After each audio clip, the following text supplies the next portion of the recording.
We have our Honorable Vice Chancellor R.K. Sinha sir and our Dean School of Engineering Kirti Pal ma'am with us. So I'll just start. Good afternoon, everyone.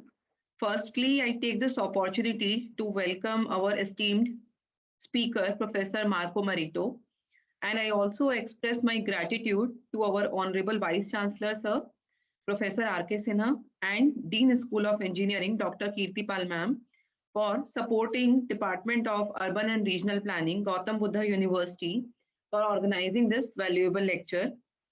Our esteemed speaker, Professor Marco, is a senior professor of architecture and urban design at Department of Engineering and Architecture, University of Parma, Italy. Professor Marco, apart from being a senior professor at the University of Parma, is the founder and vice president at International Seminar on Urban Form Italy Scientific Society. He is also the present founder and co-director of Urban Form and Design International Review. Professor Marco focuses his research on the interpretation of the urban form as a basis for urban design, urban morphology. Sustainability and urban design can be considered the keywords of his work. Now, I would like to invite our Honorable Vice Chancellor, Sir, Professor R.K. Sinha, to address the audience and welcome our guest, Professor Marco Maretto. Over to you, sir. Okay, thank you for keeping me here in the list. Although the subject area is not very much known to me, I am a bit layman, but I take this honor to welcome our guest and expert speaker of today's session, Professor Marco Maretto, today, who is associated, as it was told to me, who is associated with the Department of Engineering and Architecture, University of Parma, Italy. I am aware that Professor Marco Maretto is an expert in the subject of urban transformation, urban forms, and morphology. And I was informed that the topic of his expert lecture is New Tools in Urban Morphology, Back to the Future. Seems very interesting.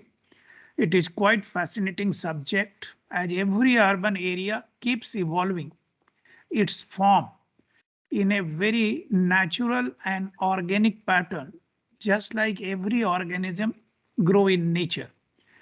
The study of this evaluation and change with the time and the regions behind the changes is indeed has always been intriguing to all of us. The emerging tools in study and simulation of urban morphology and the wage of this study can influence and help the entire planning process. Urban morphology further is the study of urban forms. As I have just got a few tried to know about this, urban forms and the agents and process responsible for their transformation over time. Nowadays, different schools of thought in urban morphology can be identified with their own theories, concepts, and methods to address the physical form of the city. And as such, their impact on the social, economic, environmental aspects of the life in the cities. Tools such as a spatial modeling methods that utilizes GIS, that is Geographical Information Systems, are emerging and captivating. I would not like to take more time, but I will express that our university's name is a Gautam Buddha University. It is a huge, big university, very near to the national capital town, Delhi. And it is called a Gautam Buddha University. And the School of Architecture and Planning of our university is a very active department, and they are imparting undergraduate and postgraduate courses. So without taking much more time, I feel honored to invite the expert on this subject, Professor Marco Maretto to enlighten us further. Thank you. Professor Marco, before we start, I just want to invite our Dean SOE to just say a quick word, and then, sir, we will start with your lecture. Dr. Kirti Pal, ma'am. I think in the meanwhile, the participants are also joining, since we have around 300 registrations. Good afternoon, Honorable VC, sir, and Professor Marco, all the faculty member, students. On behalf of a School of Engineering, I welcome Professor Marco Maretto, sir, today with us from the Department of Engineering and Architecture, University of Parma, Italy, for his expert lecture on the topic New Tools in Urban Morphology Back to the Future. It is a very interesting topic, and Professor Marco expert lecture on the same would enlighten us all, helping us understand the urban morphology, tools for the study and analysis, as well as the way forward in the entire process of sustainable planning. We are very happy to have an expert for this valuable interaction. Such interactions and lectures are key to the real growth of students. We expect a continuing interaction with Professor Marco in future as well.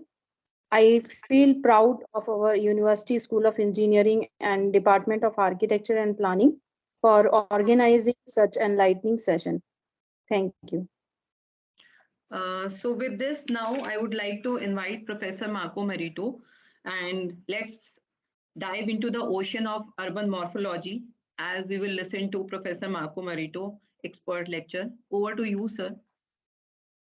Thank you very much. Thank you, Professor Maduri. Thank you, Professor Sina and Professor Kirti for your very kind invitation. I'm very proud to be there, to be here this morning.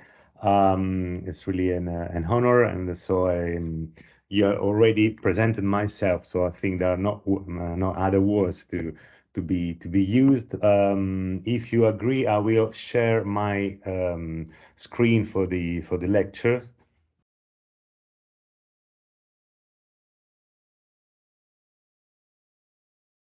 Okay, let me see.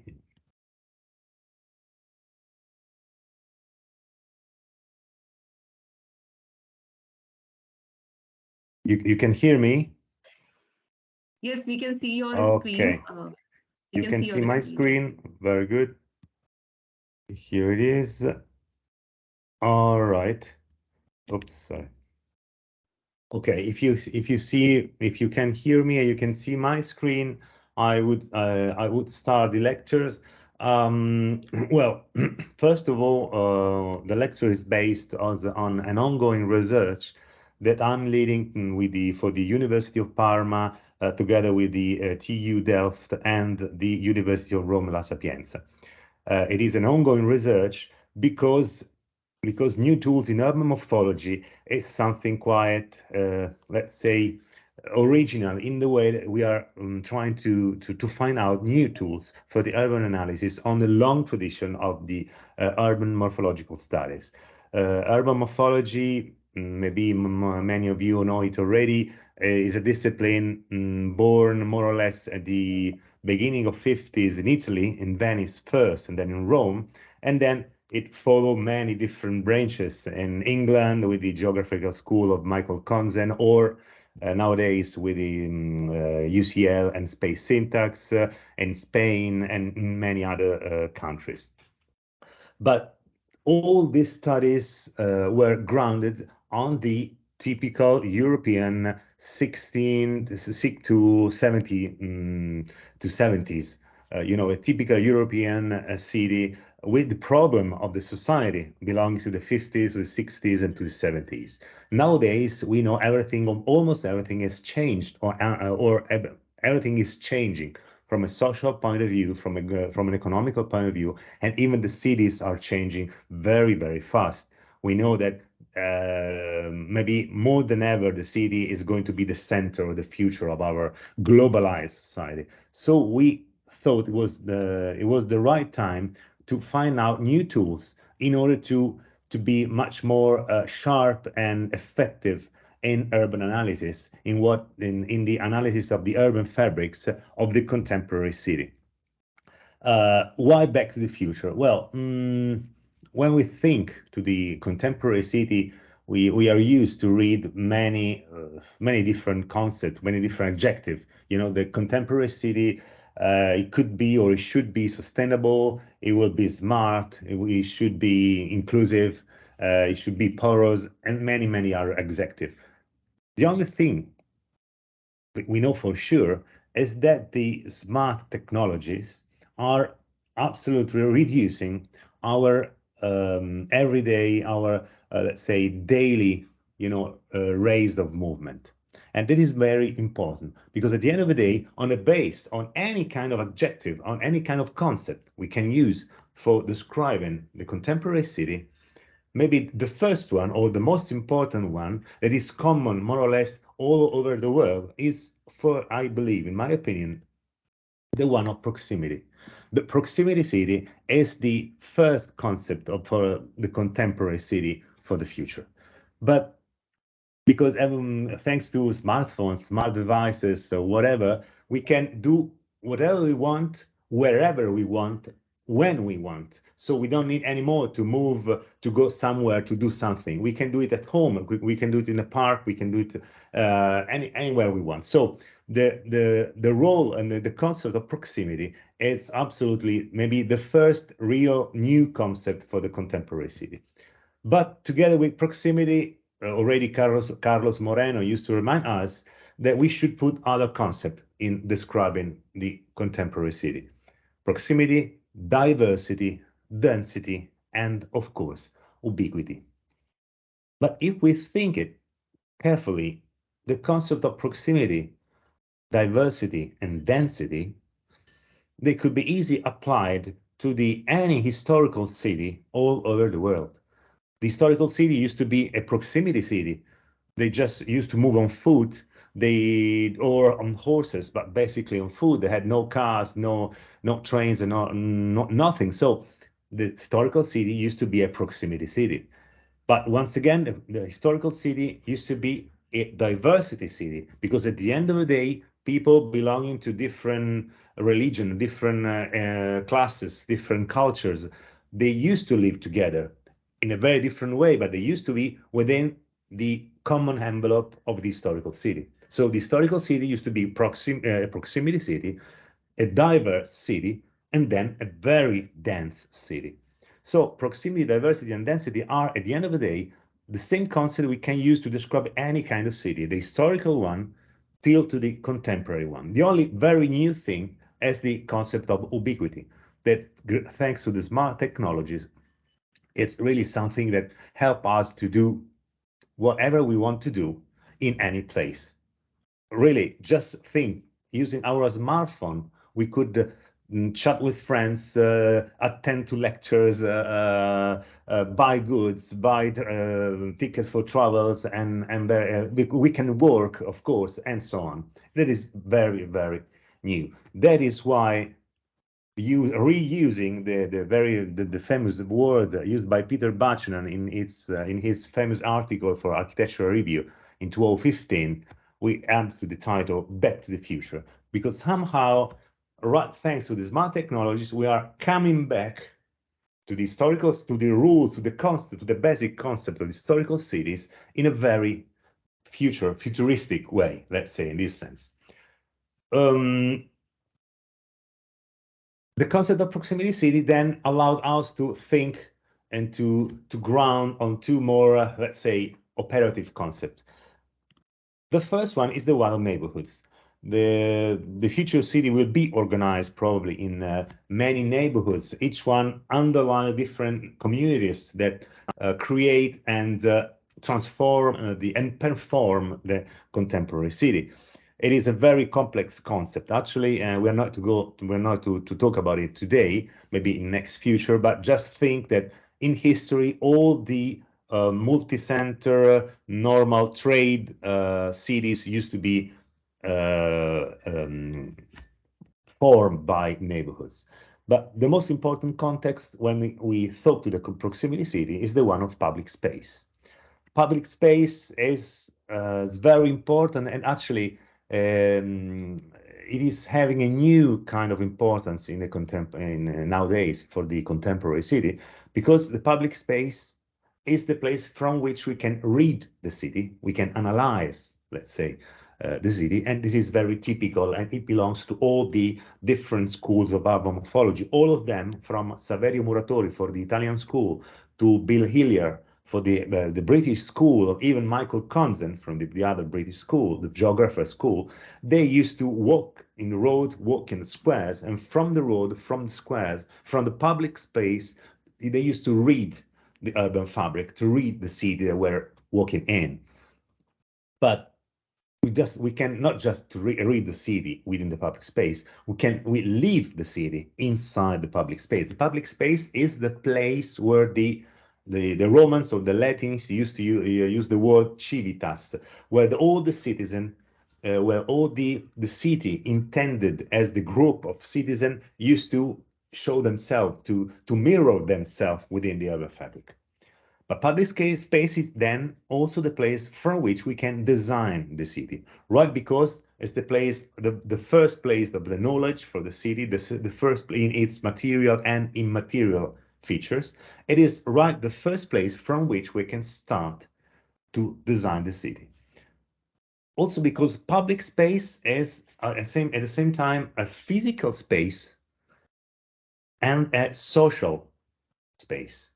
This is always been like this, but in the contemporary city, thanks to the smart technologies, it is quite more true, quite more effective. Public space nowadays is the complementary presence of physical and material and immaterial elements, material and immaterial features. Just remind what young Gell used to say many years ago.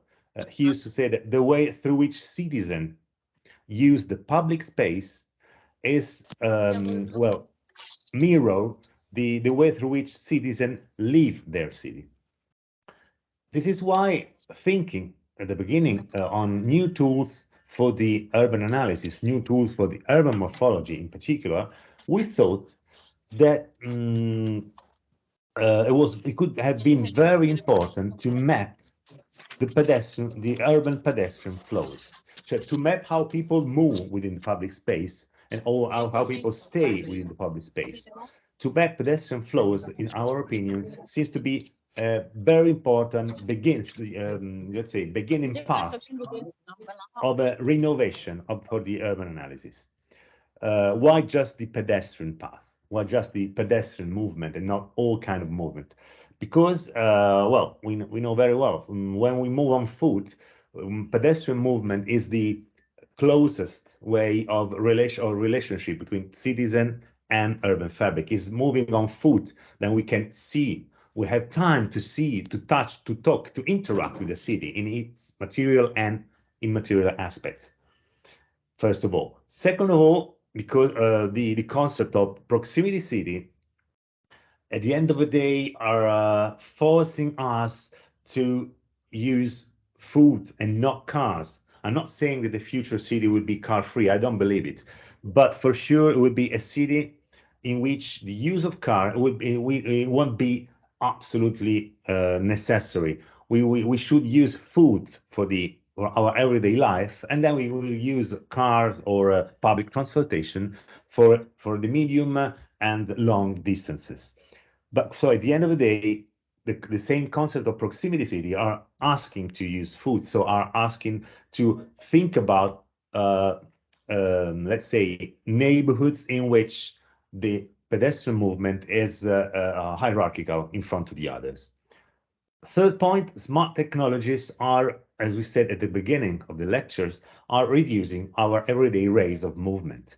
Well, but what is very important is that once in the classical modern city, the movement of people used to be, we say, specialistic or specialized movement. They were movement directly connected with function. I go out from my house to go to job. I go out from my house to go to school, and vice versa, and so on. Nowadays, right, thanks to the smartphone and so on, and the other smart devices, the movement within the city is not just a functional movement, but is much more an experiential movement. It is an experience first, then to be a necessity. I can stay at home doing my stuff. If I want to go out, it's because the place where I'm going has got some interest to me. It's nice, it's beautiful, there are friends or whatever. So it is changing very fast and very deeply the role of movement within the urban fabric. And this is just thanks to smart technologies. That is why there is a huge attention on pedestrian movement right to the thanks to the smart revolution. The case study we chose for this to settle this research, to start this research, have been the city of Venice. Why Venice? It could be why Venice, so small, so particular, so unique within the world. We choose Venice for many reasons. First of all, because it is a pedestrian city. If we decide to study pedestrian movement as a new tool and as a new basic tool for a new kind of urban morphology, of course, we've been looking at a pedestrian city. Venice is a pedestrian city, but it is also a compact city, so a dense city. And it is also an historical city. No, by chance, we have to deal with the topic of history, we have to deal with the topic of identity, even in the contemporary time, maybe even more nowadays and in the future. And also, Venice is one of the few cities in which the public spaces are still, since its foundation, since the beginning, still very important, let's say, civic place. The public spaces in Venice still play a very important civic role. That's why the first reason why we choose Venice. The second reason is that Venice could be really a model for the sustainable and smart city of the 21st century. Think that Venice is a proximity city. It's very clear, is a city of diversity, is a very dense city, and it can be the city of ubiquity, as we said before. Third, because the municipality of Venice create what they called a smart control room. It is a room, actually, in which they collect all data coming from webcams, sniffer Wi-Fi, GPS. They have distributed all over the urban fabric in order to control touristic flows. And that was very, very important for us, very useful for us, because we could manage with a huge amount of real data in order to control and to map not just touristic flows, but all flows in the urban fabric of Venice. There are many ways in mapping flows. We just refer to three for the mapping of the Venetian urban fabric. The manual one, of course, with a counter. The one using sniffer Wi-Fi, the ones of the municipalities put all over the urban fabric of Venice, and the GPS. Integrating these three systems, were able to map with a good proximity the pedestrian flows within the public spaces of Venice. But having to face with a particular city of Venice, sure that Venice is not just an historical city, but it can be and it should be a contemporary city, should be a model for the contemporary city. We start analyzing the urban fabric, and we then single out three typical fragments, three typical example of the Venetian urban fabric that we call fragment. The first one on the left of the slide is we call is a typical quadrangular campo. Consider that in Venice, the square is called Campo, that in English means field, and we will see why. And the typical street, pedestrian street in Venice, is called Calle. So just to know a little bit the typical traditional name, Venetian names. So the first typical example of a Venetian urban fabric, the first fragment we took was the quadrangular Campo. It belongs to the first Venice, to the beginning of the city of Venice, the so-called archipelago city, more or less between the 10th to 11th century, when the city of Venice is just a water city. So everything, communities coming from the mainland used to stop in using it and settling small islands, within the body of the huge Venetian lagoon. The specific case study we chose is the one of San Polo. Here it is. The second typical structure, the second fragment we've been choosing is the so-called spine structures. In a basic balance between water and land system, belonging to the typical Gothic Venice. In fact, when the water city starts to be more denser, more compact, of course, land routes came into play a fundamental role, and they start, being very complementary to the water ones. So we had canals that used to be the traditional waterways of the original Venice, of the archipelago city, and then during around the 14th to the 15th century, the land route system, they used to overlap the former in a very new way to let the city to let the urban organism to be effective as a city, as a proper city. The specific case study we choose is the one of Santa Maria Formosa. And finally, the third typical structure we choose, the third fragment, is the one called of fondamenta, or camp structure. That see the predominance of land systems on the waterways, and it is typical of the Renaissance and above all the modern Venice. So since the 16th or actually 17th to the 19th, 20th centuries. The particular case study we choose is the one of Cannaregio. If everything is clear, we go to analyze the first case study. That is this one. Let's see. Okay. This is the axis of San Polo, Sant'Agostino, San Giacomo d'Allorio, and San Zan de Gola. It's a fragment made of 1, 2, 3, 4 parish churches islands. Consider that when communities used to come from the mainland, from the inner land, in order to settle the new city of Venice, they used to start settling small islands, each one on or organized around the parish churches, put to identify the different communities of the growing Venetian civitas, of the growing Venetian society, and so keeping more or less 1 or 2 islands on the river, leaving these squares, big or small square, light on the rear of the new settling system. Consider that at the beginning, all houses of the different communities used to be built on the canal, not in the mainland.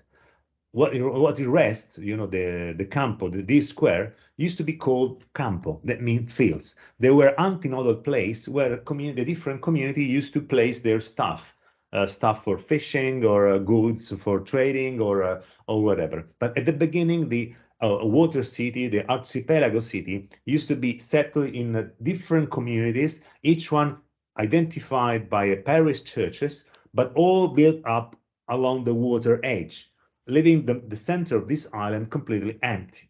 And it is very clear if we have a look to this very beautiful map from the 16th century. If I'm not wrong, it dates back from the 1540.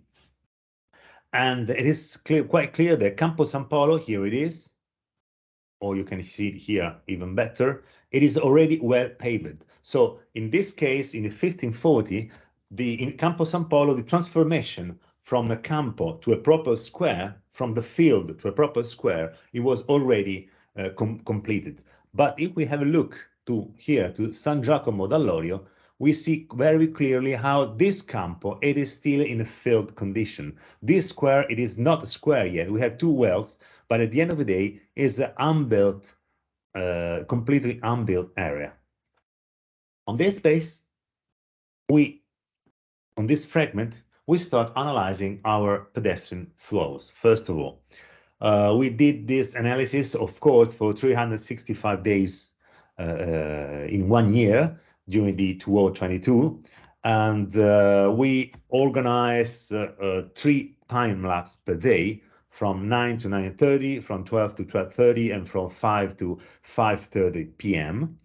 Today I'm going to show you just a couple of days, in this case the 26th of January and 27th of January 2022. And the huge amount of data we collected, we organized them in classes we call A, B, C. The class A is the one, the higher one, the highest one. The class C is the lowest one. And each class is organized in subclasses: A1, A2, A3, B1, B2, B3, C1, C2, C3, and C4. That's because in this way, we could be able to compare the behavior of different flows within one fragment. We can compare different fragments at the same time within the urban fabric of Venice, so we can see for instance, what happened at 9:30 in this fragment of San Polo, what happened at 9:30 in the fragment of Santa Maria Formosa, and so on. But also thanks to the organization of data in classes, we also we will be able to compare the Venetian situation, flow situation at that time, at that day of the year, with other flow situation in other parts of Italy, for instance. So on this base, where pedestrian flows represent a sort of main analytical bone of our analysis, is the main elements, on which we start analyzing in a new way the urban fabric of Venice. We add, let's say, the pertinent strips of the same fragment. Pertinent strips are very important because pertinent strips represent the physical let's say, the physical morphology, urban morphology, the physical evidence of the urban morphology. They are the buildings, so they are the envelope through which the pedestrian flows move. So pertinent strips are the represent the physical side of the morphology, while the pedestrian flows represent the dynamic side of the morphology. That is quite new. Altogether, they are very important because altogether they represent the two faces of the same coin, but in a very effective way. Altogether, we are able to analyze from a physical and dynamic point of view the morphology of a city, in this case, the morphology of Venice. On this main tool, let's say, main analytical axis, main analytical path, we start gathering many other information coming from the GIS normally. In this case, I just show you the functions, but we can have information about, as you know, about vacancies, about decay of buildings, about even social information about the gender, the age, the tall or the height of a building, and many other informations.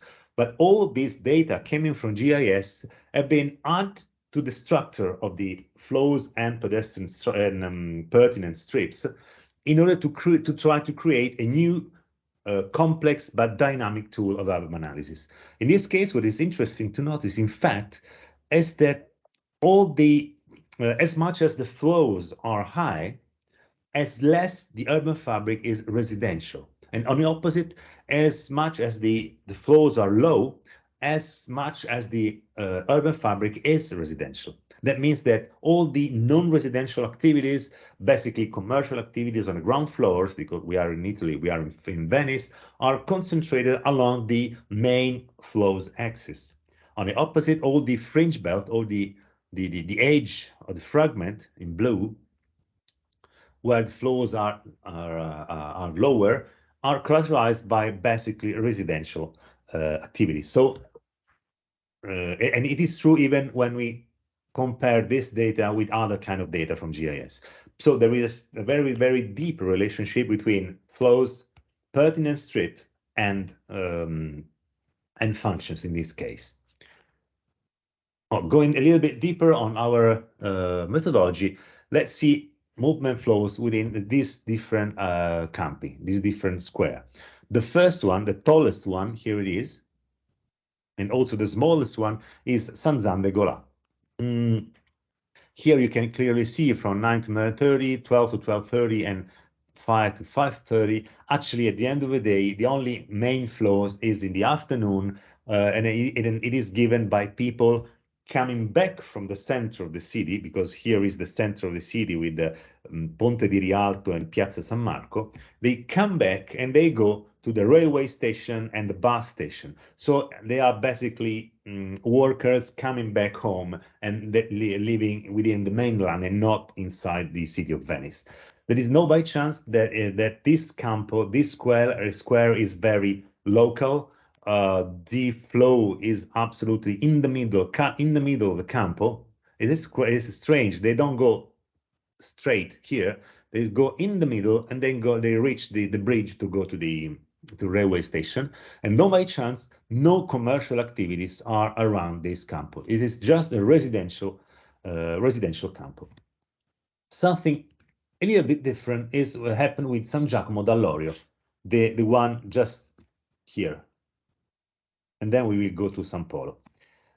San Giacomo d'Allorio, first of all, yes, once again, from between 5 to 5:30 in the afternoon, there is a strong flow. It's an A1 flow. You can see it here. That means 133, so from 120, 123 person per hour. They come from the center and they go once again to reach the railway station. So the main flow is once again in late afternoon, and it is given by workers coming back from their job place to their home. But there is a secondary level of flows quite important. It is the more or less they are B flows apart from an A3, connecting to the north and to the south the fragment. It is very interesting because they are not so strong like the purple flows, but they are quite effective on an everyday level. No by chance they are effective more or less in the morning a little bit less, but for most of the day from 12 to 5:30 and later on, they are always active. And no by chance that in all these areas, they are not commercial activities, it's just residential, and the flow, in fact, goes within the middle of this side of the square, this side of the campo. In this other area, above all, from here, from this calle, from this small row till to here, it is full of commercial activities, because these flows that go quite close to the facade are more local, more neighboring flows, and they can activate particular non-residential functions. And even more on San Polo. Campo San Polo is maybe the biggest or one of the biggest campo, one of the biggest square in Venice. It is characterized by a very important road that Venetian call Salizzada.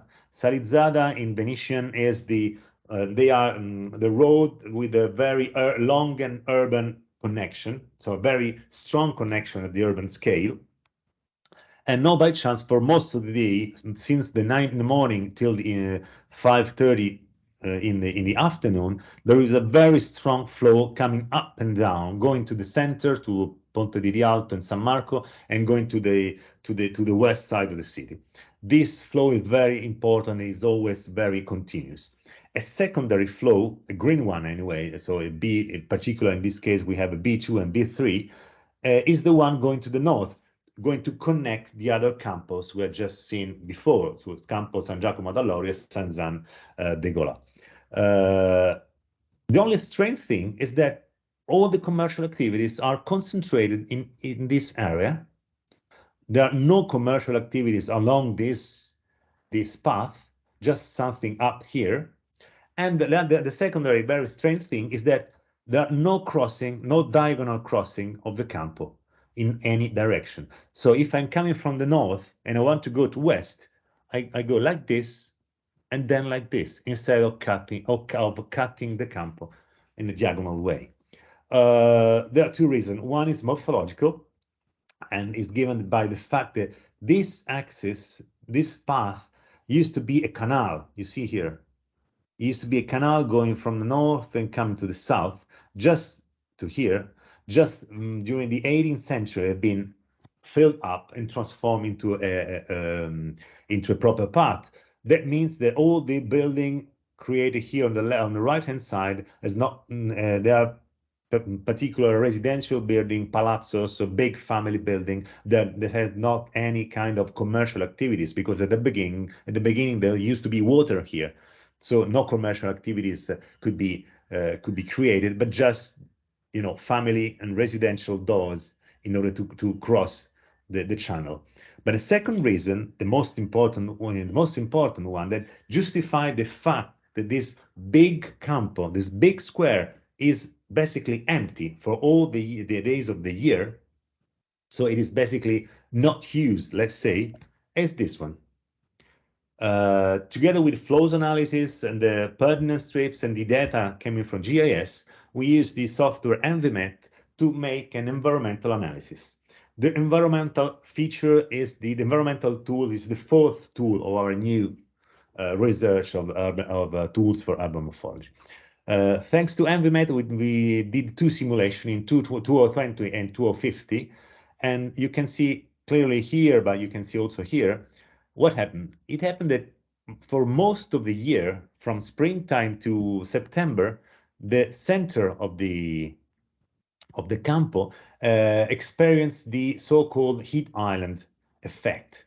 So for most of the months of the year, the middle of the campo is very uncomfortable because it's too hot.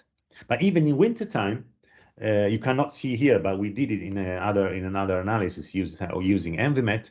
In wintertime, all the campo, because it's so big and because we have just one high facade here, these buildings are quite low, is completely cut by very cold winds, very cold winds coming from west. So for an environmental reason, the microclimate of the center of the campo is absolutely awful and critical. That is why people used to come just along this facade, because they're in summertime, they are protected by the shadow of this building, and in wintertime they are protected by the wind, also thanks to these two three. So what we realize is that there is a strong connection between pedestrian flows and outdoor comfort. The microclimatic condition of public space and the way through which people use the public space are deeply related. But we know already that there is a strong relationship between flows and the physical space of the city. There is a strong connection between flows and urban fabric. Then, at the end of the day, we realize that there is a very deep and effective connection between pedestrian flows, microclimate, and urban fabric. To develop an analytical tool, one analytical tool, able to read all these elements, so able to read in one tool the complexity of the contemporary city in a dynamic way, we realized it was the true goal of our research. That is why we start making the same kind of research in the other fragments of the city. So in Santa Maria Formosa. Santa Maria Formosa is very interesting because it is in the northeast side of the city. And here is the church of Santa Maria Formosa, where we analyze flows, of course. But it is interesting because it is at the center of 4 neighborhoods, each one or most of them with its own campus, its own square, but all of them concentrate or gathered, let's say, around the Campo Santa Maria Formosa. We analyzed flows, and we will see later what happened. We analyzed the pertinent strip, like in São Paulo, and clearly, you see, in red, they are the pattern strip based on the most important axis coming into Santa Maria Formosa. These axes, we call them matrix axis.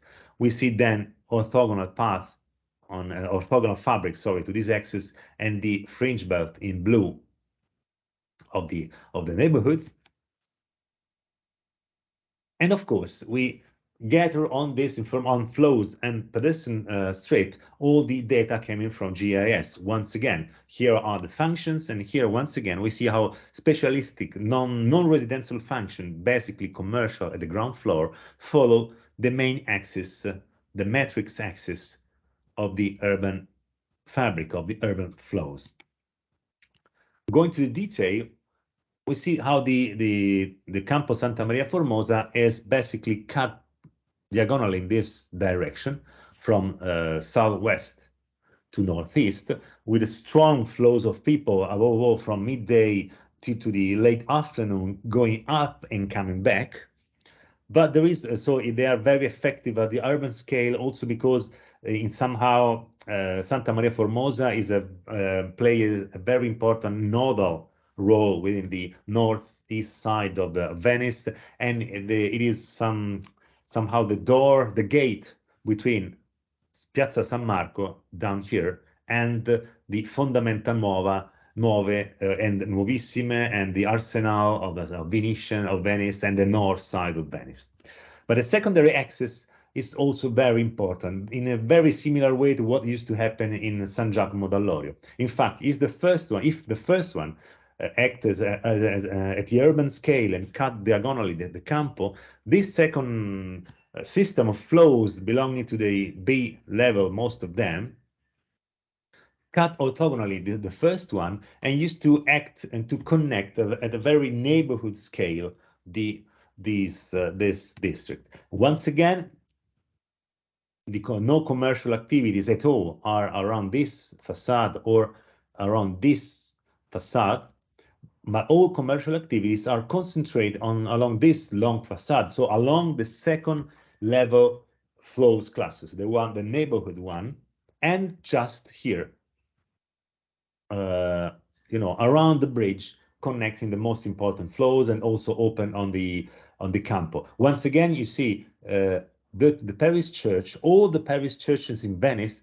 give their back to the campo and their main facade to the canal, in order to remind that at the beginning, the first settling process happened on the canal. So at the beginning, the canal was the main road, the back was just a field, was just a campo.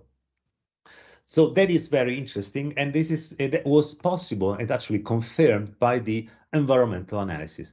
On the environmental base, in fact, we saw how it is clearly possible to cross the campo because there are not particular criticalities, and at the end of the day, the campo is well oriented even in summertime and in wintertime. So the weather climate condition, apart from some days in some hour in the year during the year, are mostly good. The third fragment is the one of Cannaregio. Cannaregio somehow is something completely different. As the first modern fragment of the modern city, or actually is the first act of the modern city since the 16th, 17th century till to the 20th century till now.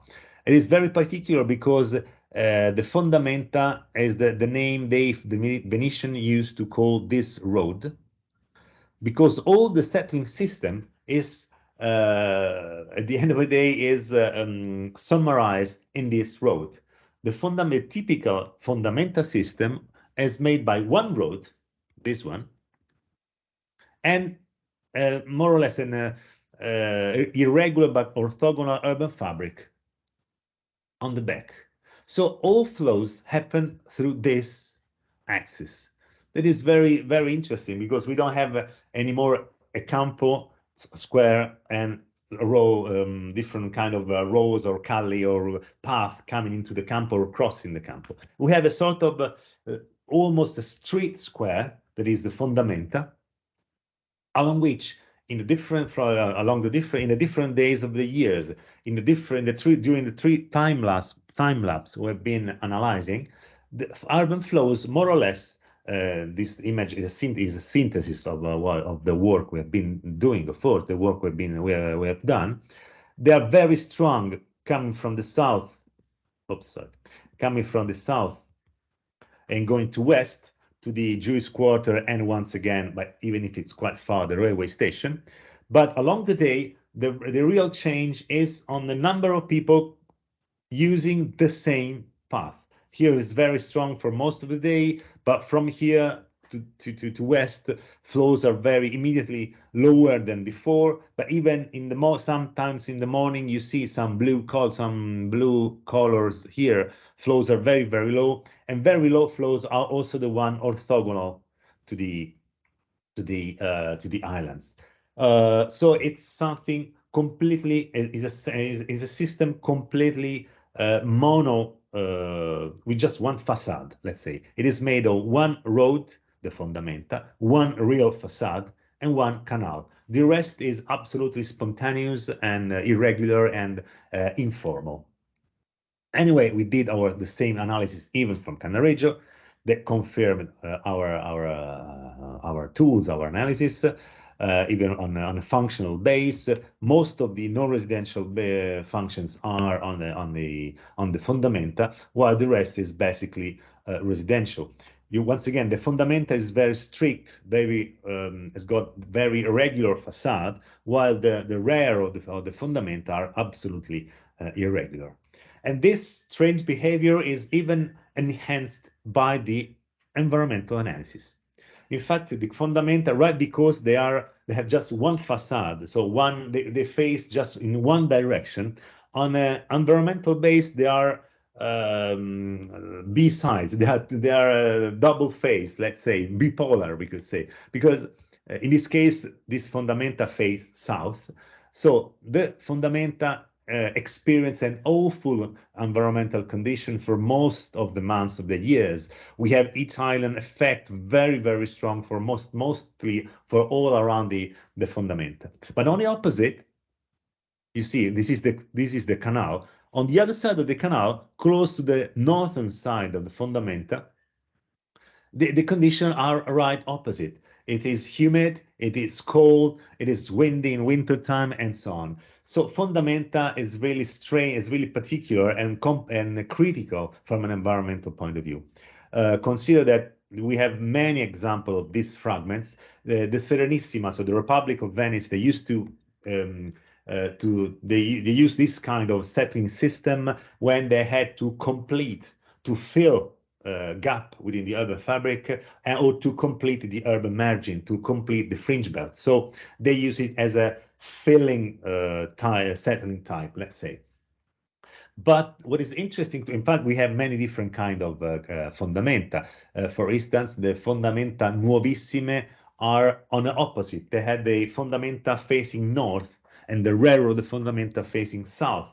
But the environmental problems are absolutely the same, because the main only facade faced north. So in wintertime, the criticalities are absolutely very, very high. And the rear has got problem from for the sunshine and the heat climate during the summer times. This is strange, but it is very interesting, because the fundamental type is the first, as I said before, is the first modern type, modern settling type used in Venice. As we all know, the modern city is the first city that start doing its choices in a very independent way from the environmental context. Until the modern times, mostly architecture and cities used to follow, or actually used to dialogue with environment. Since the modern time, for the first time in history, men start doing their architecture, building their city completely, let's say, blind in front of the environmental condition. That is why Fondamenta, the first modern settling type of Venice, is mostly independent, or actually mostly not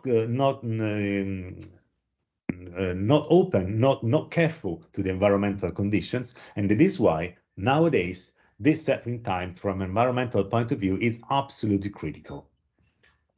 Then the possibility of mapping in a dynamic way urban fabrics, in our opinion, and during our research, our ongoing research, tell us how to read the physical, social, and environmental complexity of the contemporary urban fabric in a very dynamic way. This is very useful for two reasons. First of all, of course, if we deal with the environmental design of the public space, if we know how people move within the public space, or how people could move within a public space, if we know which functions are in a public space and which other functions could be implemented potentially in the same public space, and we know what is the microclimate, the environmental condition of this space, we can design or renew any kind of public space in historical city or in the modern city with any problem, because we're not just creating or designing something new, something functional, something beautiful, we hope, but also something environmental effective, environmental friendly. But what actually is even more important from our point of view and from the point of view of the research is that analyzing, above all, pedestrian flows with pertinent strips and GIS data and environmental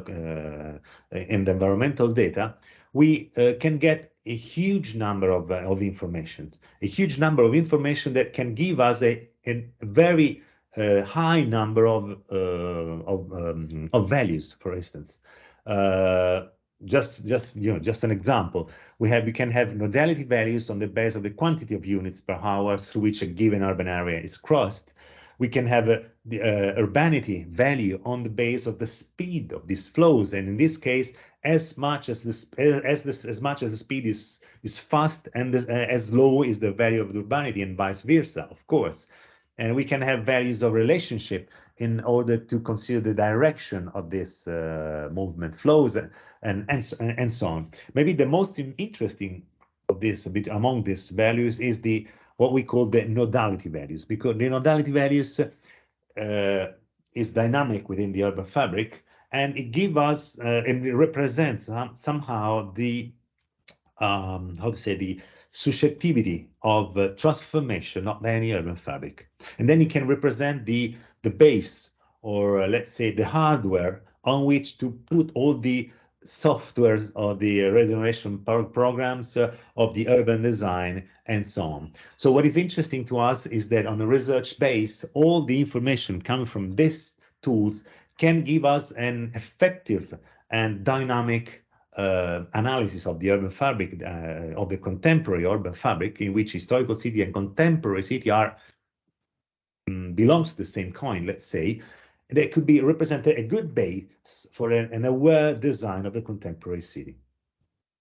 So, and I'm going to the end. What we have seen at the end of the day, this is a first sketch, a first scheme of our ongoing research. We saw how pedestrian flows, pertinent strips, and GIS, they represent the main tools of a new urban morphology. The first one, the pedestrian flows, they represent the dynamic elements of the urban morphology, because they change every day. They are directly connected with the use that citizens made of the public space, but we can map them, above all thanks to GPS, for all over the year. They are strictly influenced by pertinent strip, because flows happen inside the pertinent strips that represent the physical elements of urban morphology. They are the envelope through which flows can move. But even the GIS, they represent all the morphological data that, thanks to the GIS, can be added to pedestrian flows and pertinent strips, and are deeply interconnected, because these data find their place, their evidence within the pertinent strips, within the physical urban morphology. But they are even deeply influenced by pedestrian flows. We saw how functions change, in respect to the changing of pedestrian flows. All these three tools, pedestrian, dynamic flows, pedestrian physical strips, and GIS or morphological data are complementary each other thanks to the environmental analysis in order to create a new environmental urban morphology. Thank you very much. Thank you, Professor Marco, for this amazing, knowledgeable session on urban morphology and new tools of urban morphology back to the future. Now, sir, with your permission, I would like to open the forum for the audience. If they have any question, they can switch on their camera and audio, and you can ask question to Professor Marco.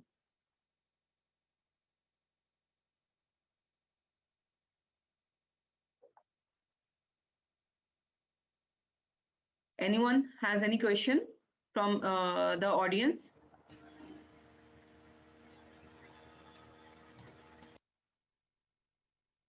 I think there is some confusion of timing also again, because many of the participants are joining now after the lecture ends.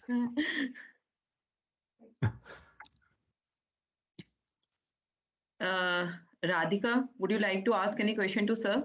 Anand sir?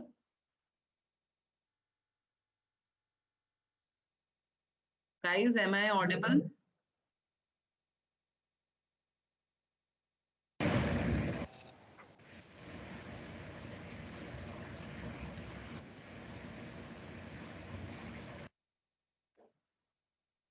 Am I audible? Yes, you are audible. Thank you, sir, for such a knowledgeable session. I do not have a question for you, but I was quite, it was quite intriguing to know that JS is being used in such a manner to study the morphology of ancient cities. So, thank you for the session. Professor Marco, Radhika is a faculty with us. She is also an urban designer. Urban planner. Urban planner. Urban planner. Thank you very much. Thank you very much. And you see, there are many things on the tables, but what is important to us is to try to find new tools effective for the urban designer and even for the urban planning. It's somehow putting once again all together all the elements that characterize the contemporary city. We are not anymore in the modern city in which the zoning or the city was divided into pieces.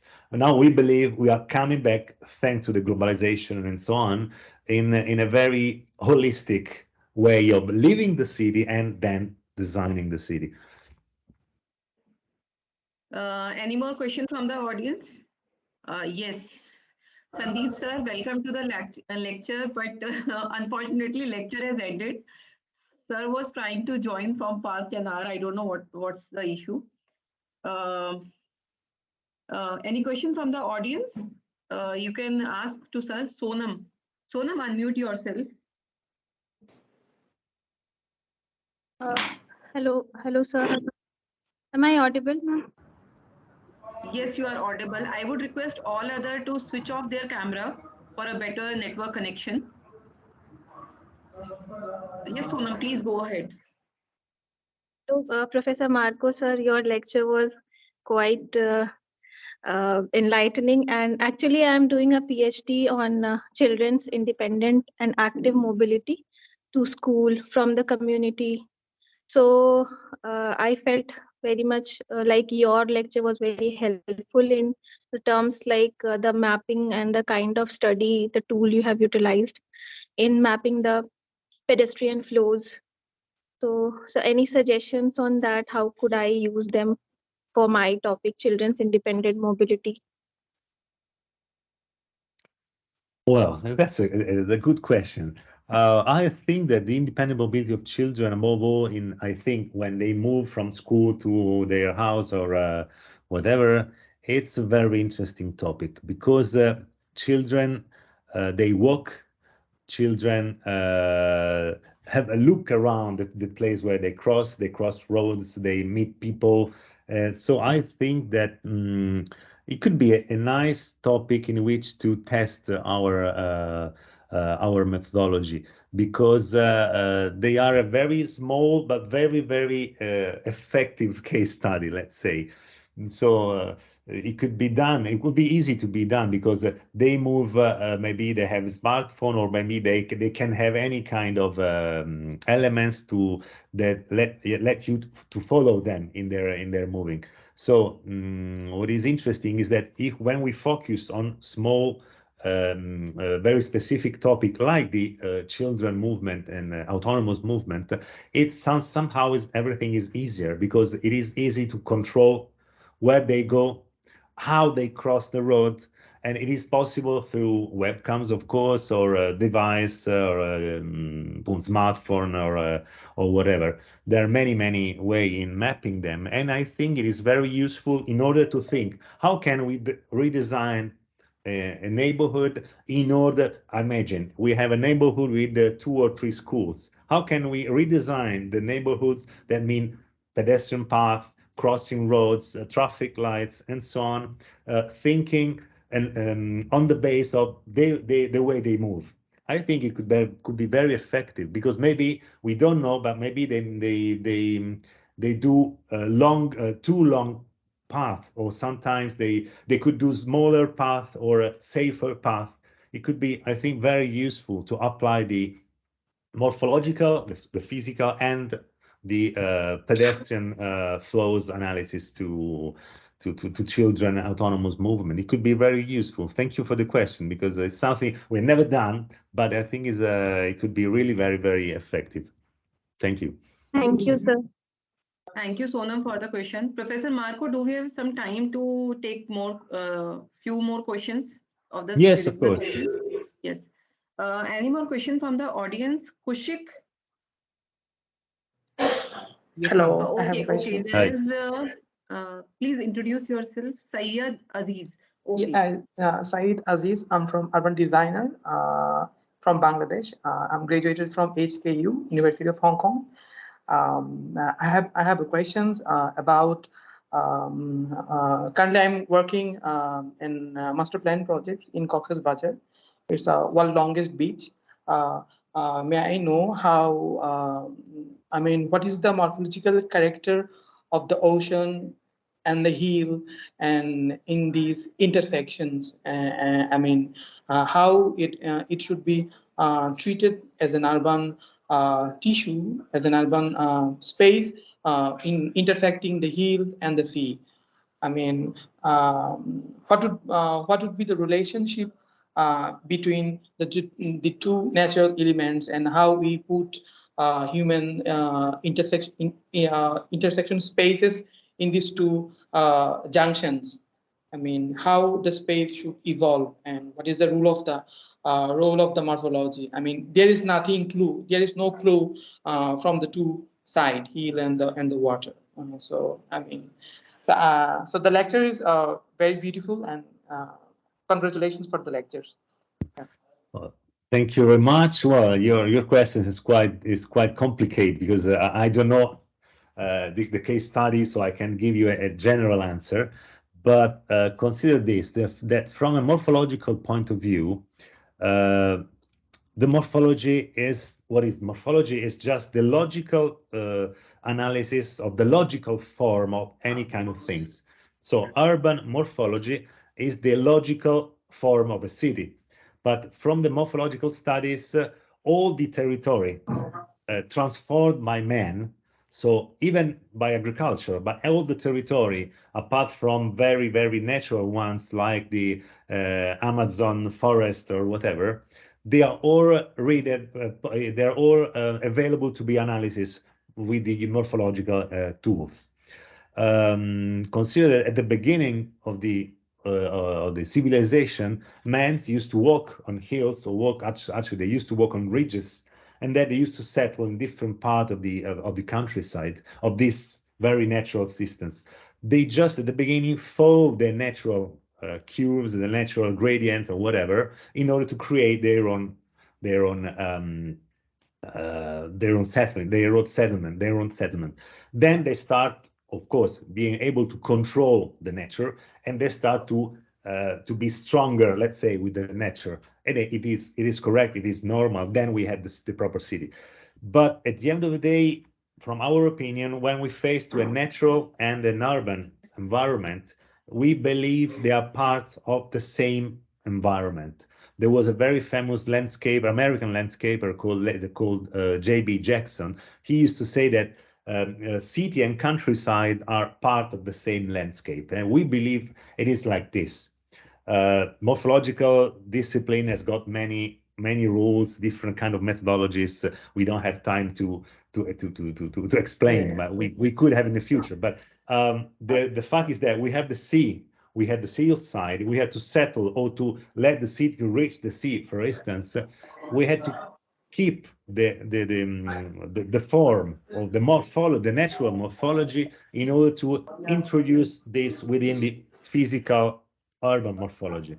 It does not mean that the city will have to follow the cues of the hills, but that means that the nature has to come inside. The natural fabrics have to come inside and to merge with the urban fabrics.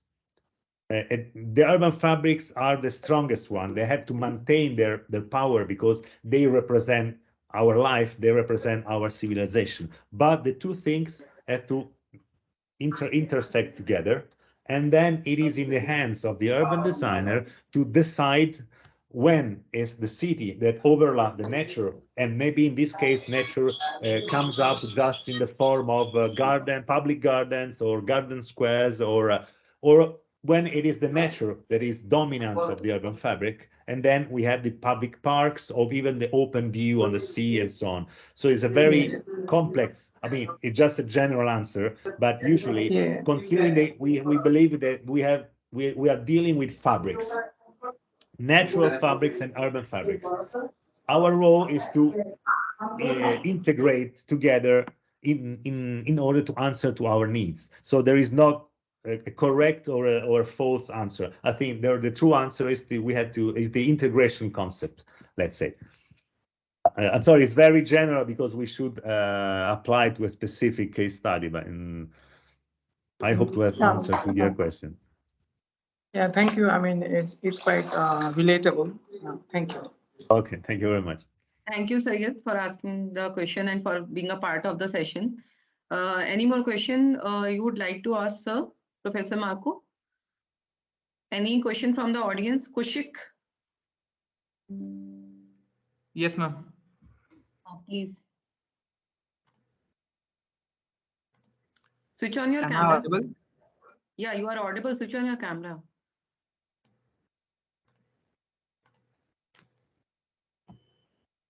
Yes, ma'am. Thank you, sir, for this knowledgeable session. So my question for you is that what are the impact of urban morphology tools in designing the landscape structure in an urban design projects? Well,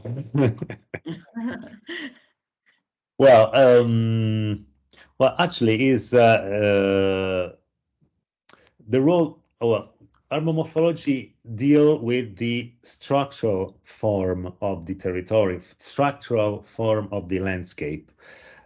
We don't deal with the historiography, but even we don't deal with the formalism or whatever, or language. Our goal is to find the base, the structural base that we call the morphological base of any territory, then the morphological base of the landscape.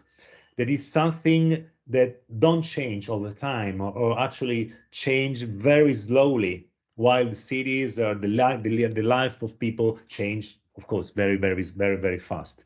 So when we found out this latent morphological structure, then on this base we can approach the design, because the design answer to the nowadays needs, and maybe they look at the near future. But we have to put our answer to the everyday needs on a, let's say, eternal base. Because needs change. We cannot think to design a landscape or a city just answering to the everyday needs, because if needs change, the city we've been designing will crash completely. So we have to base our design on something longer, that is the morphology. Then we can put all the other elements that we need to answer to the immediate needs of the society. So similarly to what we said before, in my opinion, landscape is the semantic image of a territory in which cities and natural elements absolutely they live together, they interact together, even from an above all from an environmental point of view. That is why we talk about not anymore sustainable urban design, but we talk about environmental urban design, because we have to design the environment in all its different kind of layers. I don't know. I hope to have answer to your question. He's our BR fourth year student. Yes, sir. Thank you, sir. He's doing his graduation. Okay, very good. Any more question? Otherwise, we can wrap up the session. Yes, yes, ma'am. Yes, ma'am. Hello, sir. Am I audible? Anand sir, please switch on your camera. Yes. Yes. He's a faculty with us. He's an urban designer, sir. Hello, sir. So Hello. very insightful session by you, sir. I don't have any question, but it's just an observation that there's so much to learn from every time from the traditional settlement or the informal settlement. Whenever we go there, we come out with some very good insights. And sir, your presentation has showed us some very good tool that through which we can again analyze various hidden things which are not able to see by layering different things. Your presentation is also very much valid to us also, because we are a country where every city has one or the many traditional settlement or the informal settlement with us. So maybe while expanding to the contemporary cities, maybe we should also learn maybe your maybe by using your tools, your the Indian this what I can say, the findings from the Indian things can be used in the in our cities, new cities. Oh, thank you very much. You focus on a very important topic, because at the end of the day, the use of the morphological tools, above all on environmental base and dynamic way, so through flows mapping, is very effective on the informal cities.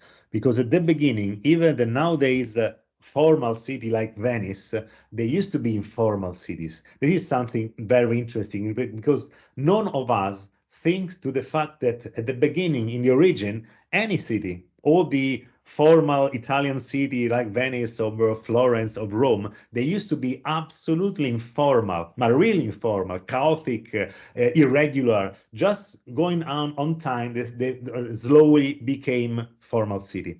No by chance that we try to apply these instruments on an informal city in this case in Argentina, in South America, on the Villa 31. Is a very typical informal settlement of the south of America, and the very interesting. Actually, we did a similar experiment in a very small neighborhood here in the fringe belt of Rome, and what was very interesting is that we apply the instrument of the contemporary informal city, and they work very well, because at the end of the day, they are based on the way through which citizens use their city, use the public spaces.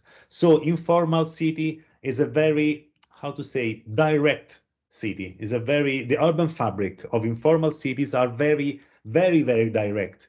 This morning I wake up and I create a new pergola, a new door or a new gate or a new wall from my house. So the informal city is very active, it's very dynamic, and it's perfect. It sounds incredible, but it is perfect for the dynamic urban morphology. Of course, from an environmental point of view, they have lots of problems, but from a morphological and urban design point of view, we were very surprised, because these instruments are very effective We've been working with guys from in Argentina, and the results was quite interesting.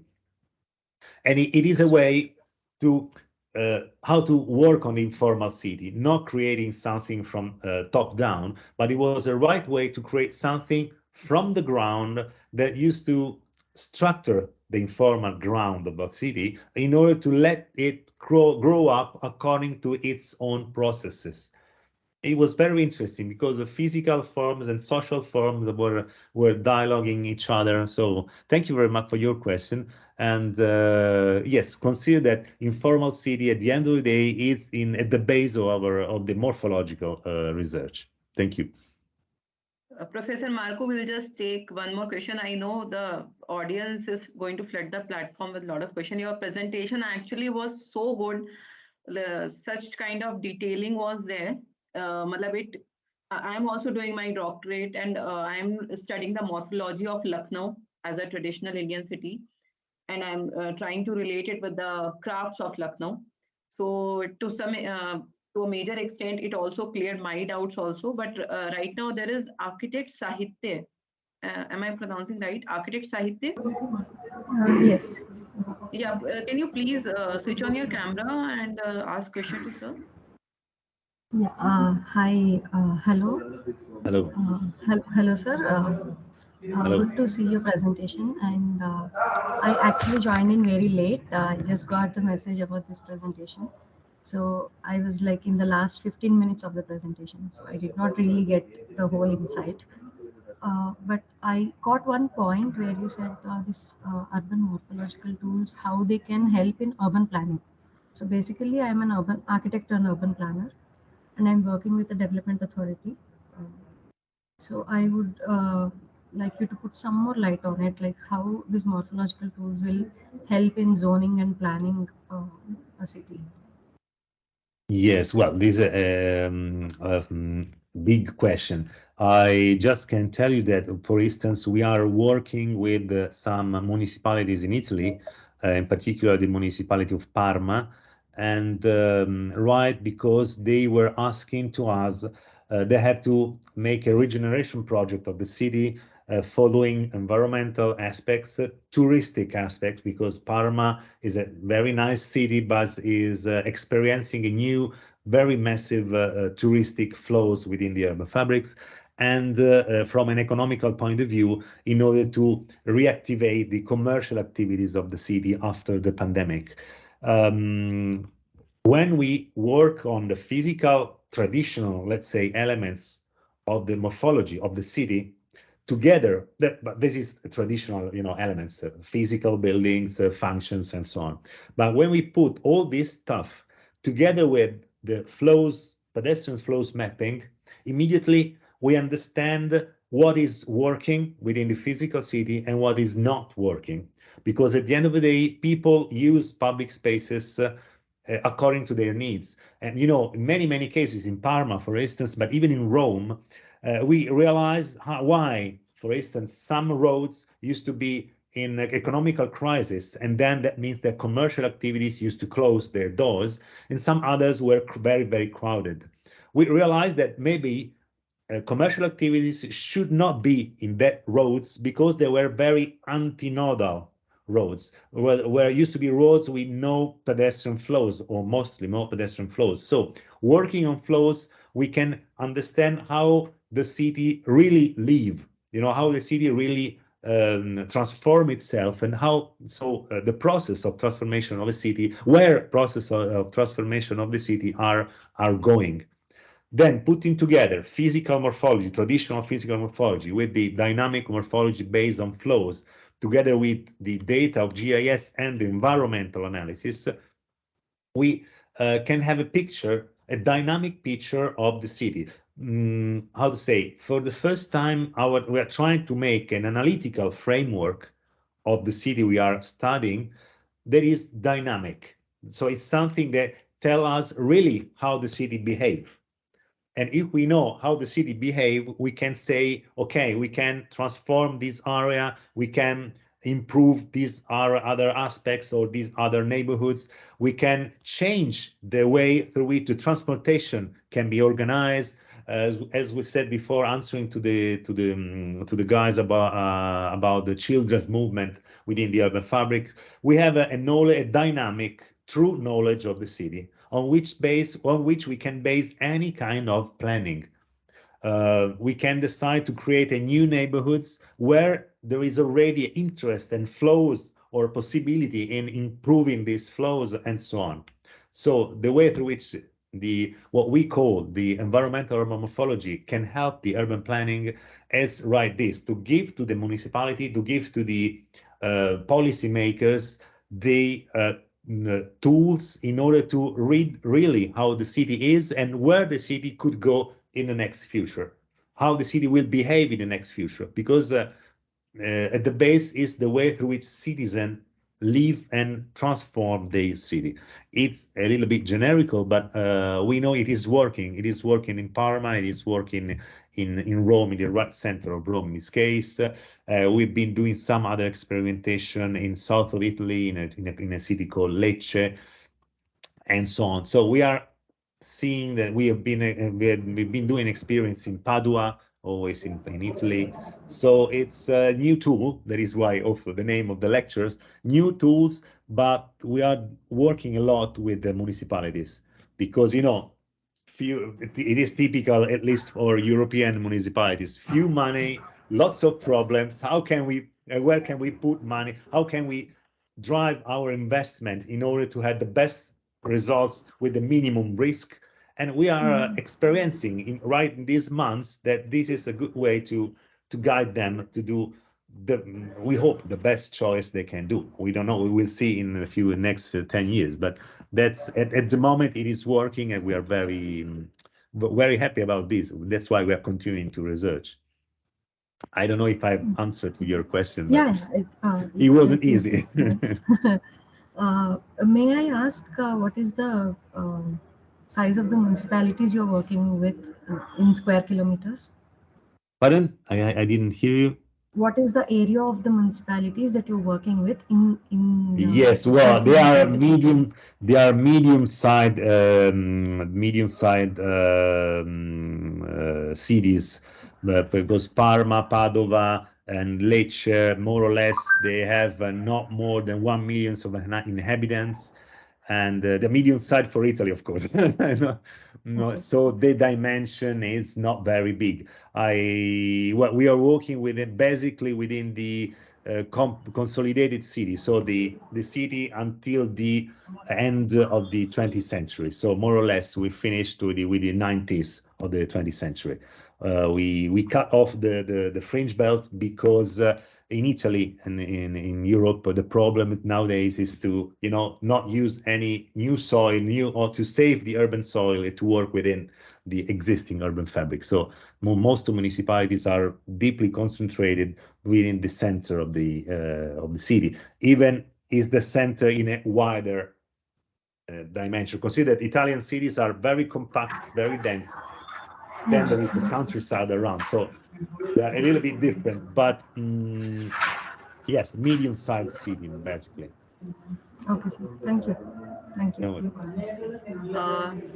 So with this, I think we should end up the session. You can, all of you can email your questions to me on my email ID. You can note it down.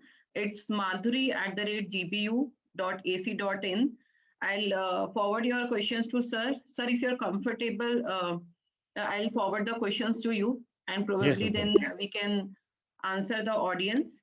And thank you so much for taking out your valuable time and enlightening us on the tools of urban morphology. It was really a very knowledgeable session, and I really look forward to collaborate with you further in future with more for lectures, or maybe we can have some exchange programs also, because it's always good to learn in a transdisciplinary approach. It will serve us better, and it's not key our students maybe in India or in your country are going to work in that particular region, so they should have a global exposure. So thank you once again. And sir, I'll just take 1 minute more. I'll request the audience to switch on their camera so that we can have a quick picture. as a memory of this expert lecture with Professor Marco. I request the audience to switch on their camera, not the audio.